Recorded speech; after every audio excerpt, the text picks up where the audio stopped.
Ako po si Christian, ang operator ng Honjet XP600 30cm DTF printer dito sa Tasma. Nagamit po ito ng 7 na araw na may total na 26 meters.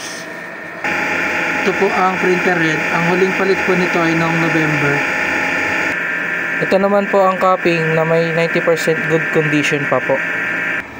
Head clean. Punasan ng wiper after head clean. Nozzle test.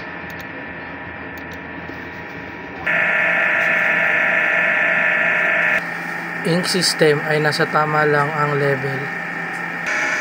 Ang waste tank ay nalinis noong isang araw. Ito po ang EBR. Ito naman po ang stock ng aming in-use ink. Ito naman po ang unused.